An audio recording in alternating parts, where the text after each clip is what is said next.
Welcome back to the Takeout. Fun fact, I applied to college in 1979, and I took the standardized tests, the SAT and the ACT, twice, both of them, because my scores were so bad, okay?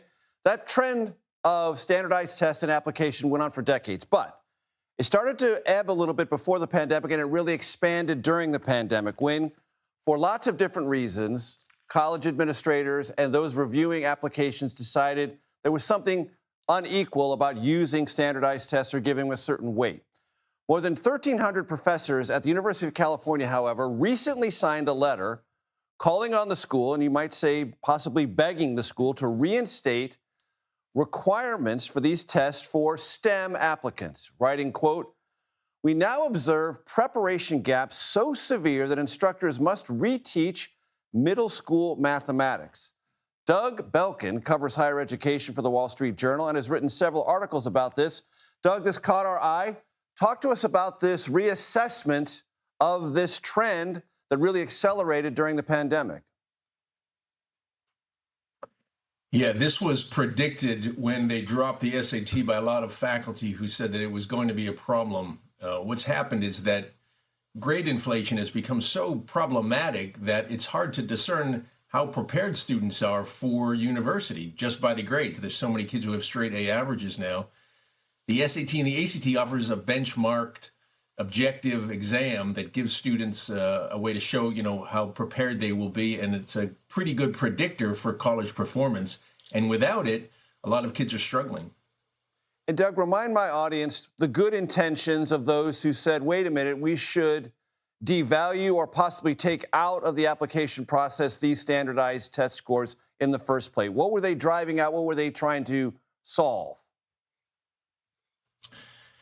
The SATs and the ACTs track with wealth, class, race, and so you end up with kids who are coming from under-resourced schools, minority school districts who don't do as well on this exam.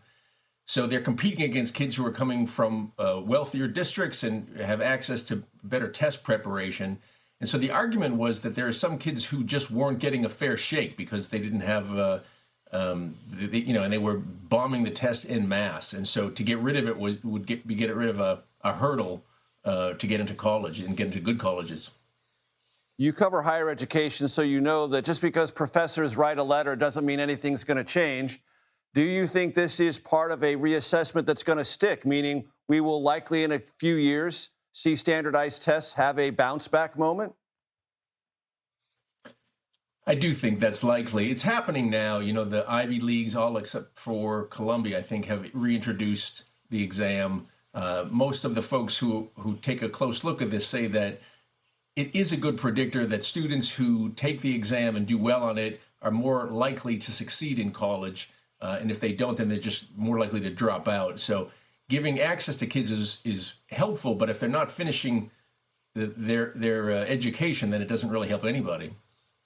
Quick reminder to my audience, Doug, what does STEM stand for? And I've been reading recently that there's a reassessment of even the value of STEM education in the era of emerging AI technology.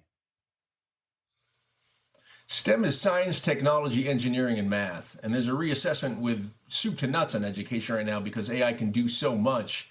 Where it lands and what jobs it pushes out right now is the $64,000 question. This has become an issue with the SAT at UC because it was STEM professors who wrote the letter, and they're saying that the kids can't keep up in those classes. As a result, they can't cover as much ground. And that, as a result of that, students are graduating at a lower rate, and they're not able to, get jobs in appropriate numbers in the STEM fields in California. Very quickly, Doug, when you talk about grade inflation at the high school level, help my audience understand what you're talking about. Everybody gets an A. About 50% of the grades in high school right now are A's or A minuses. At elite colleges, it's even higher than that. So grade inflation has made transcripts almost irrelevant. Wish I could have gotten a piece of that action in 1979. Doug Belkin of the Wall Street Journal. Great stuff. I appreciate your time very much. Thank you.